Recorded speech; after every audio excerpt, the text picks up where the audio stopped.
Assalamualaikum warahmatullahi wabarakatuh. Perkenalkan, nama saya Amelia Nisrina Setiawan dengan NPM 24041010060.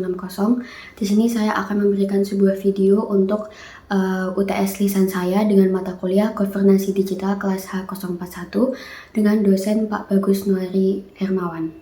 Yang pertama adalah perbedaan antara tata kelola pemerintahan konvensional dan yang berbasis digital. Yang pertama, tata kelola pemerintahan konvensional merupakan tata kelola pemerintahan yang masih menggunakan sistem tradisional.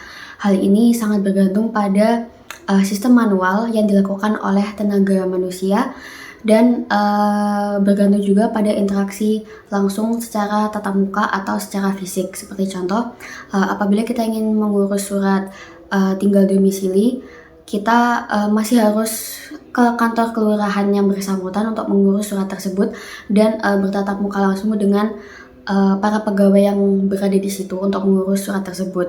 Sedangkan tata kelola pemerintahan berbasis digital ini menggunakan teknologi informasi atau perkembangan teknologi dalam pelaksanaannya. Seperti contoh, seperti yang sudah kita temui sekarang, adanya sistem e-government yang menggunakan aplikasi dan bergantung pada teknologi informasi dalam pelaksanaan tata kelola pemerintahan. Seperti yang kita tahu mungkin samsat online, terus membayar pajak secara online dan lain sebagainya.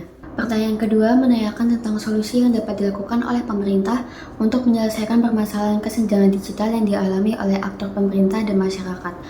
Menurut saya, solusi yang tepat untuk menjawab pertanyaan tadi adalah pembangunan infrastruktur digital oleh pemerintah.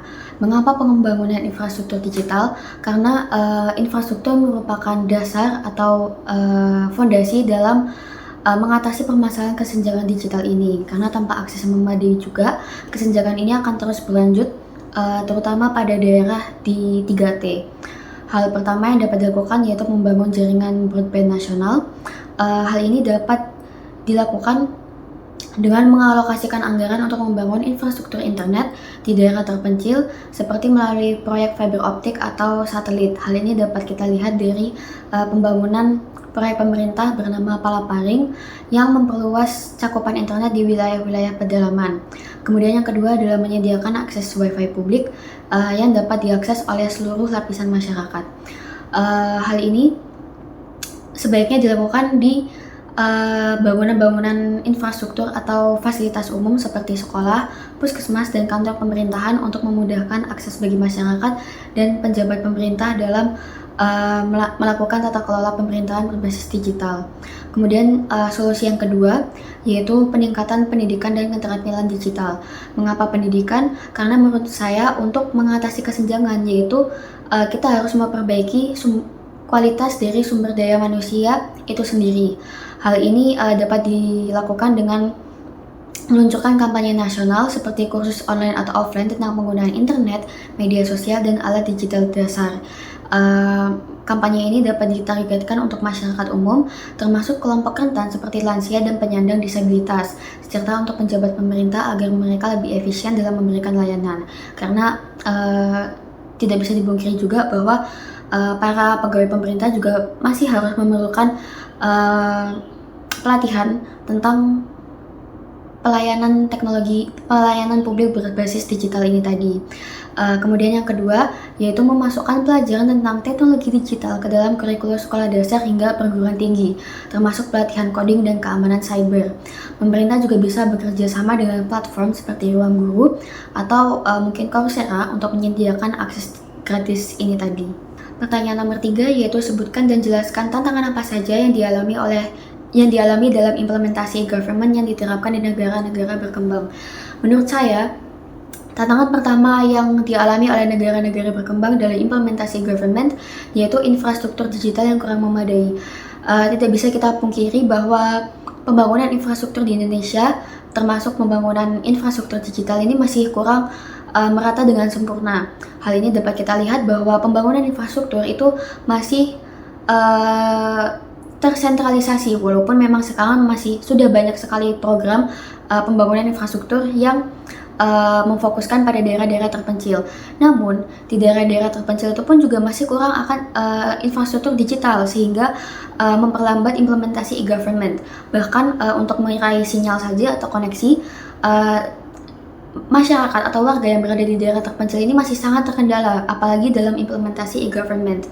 Kemudian yang kedua yaitu kesenjangan pendidikan digital dan rendahnya literasi digital.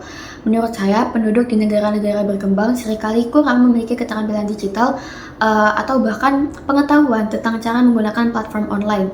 Hal ini seringkali diperburuk oleh faktor kemiskinan, kemudian ketidakmerataan pendidikan, dan usia lanjut yang seringkali kesusahan dalam beradaptasi dengan penggunaan teknologi sekarang. Kemudian yang ketiga yaitu masalah keamanan cyber dan privasi data. Sistem e-government ini rentan sekali terhadap serangan cyber seperti peretasan atau pencurian data, terutama jika infrastruktur teknologi masih belum matang dan sumber daya manusia ini masih kurang dalam menghandle hal tersebut. Di negara berkembang masih kurangnya regulasi yang kuat dan keahlian dalam keamanan cyber yang dapat memperburuk resiko ini juga. Hal ini dapat kita lihat bahwa dalam beberapa waktu sebelumnya seringkali terjadi kejadian kebobolan data masyarakat yang merugikan masyarakat dan merugikan pemerintah juga dalam angka yang tidak kecil juga. Dan sedangkan respon pemerintah akan hal tersebut itu masih kurang dan bahkan menunjukkan bahwa keamanan dan keahlian SDM Indonesia dalam memperkuat keamanan cyber itu masih kurang. Selanjutnya pada pertanyaan nomor 4, menurut Anda bagaimana penerapan prinsip transparansi dan akuntabilitas dalam governansi digital dapat meningkatkan kepercayaan publik terhadap lembaga pemerintahan? Menurut saya, penerapan prinsip transparansi dan akuntabilitas dalam governansi digital merupakan langkah yang krusial untuk membangun kepercayaan publik terhadap lembaga pemerintahan. Transparansi di sini berfungsi sebagai memudahkan akses informasi kepada masyarakat, sementara akuntabilitas di sini berfungsi sebagai prinsip yang memastikan bahwa tanggung jawab atas tindakan pemerintah itu benar-benar terlaksana.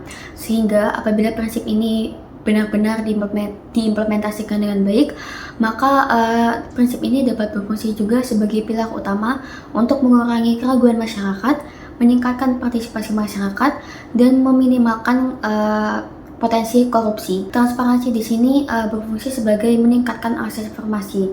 Dengan portal data terbuka atau open data seperti situs web pemerintah yang mempublikasikan anggaran negara atau laporan proyek, masyarakat bisa mengakses informasi tersebut secara real time atau secara nyata.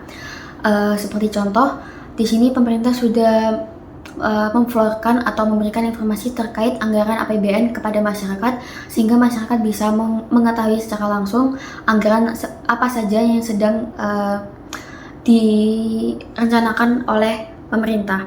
Kemudian yang kedua, transparansi di sini mendorong partisipasi publik seperti fitur konsultasi online atau survei digital yang memungkinkan warga memberikan masukan dan membuat mereka merasa terlibat dalam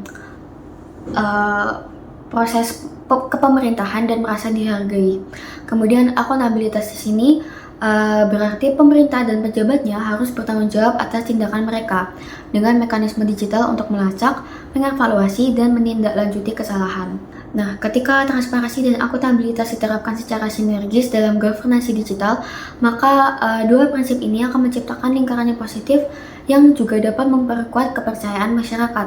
Dengan mudahnya akses informasi, masyarakat merasa bahwa pemerintah bekerja untuk mereka, bukan melawan mereka. Kemudian yang kedua, dua prinsip ini juga dapat mengurangi skeptisisme dan korupsi persepsi. Untuk penjelasan lebih detailnya, data menunjukkan bahwa negara dengan e-government yang transparan seperti Korea Selatan memiliki tingkat kepercayaan publik yang lebih tinggi kepada pemerintahnya. Akuntabilitas digital meminimalkan kasus korupsi yang sering terjadi dan menjadi alasan utama keraguan masyarakat.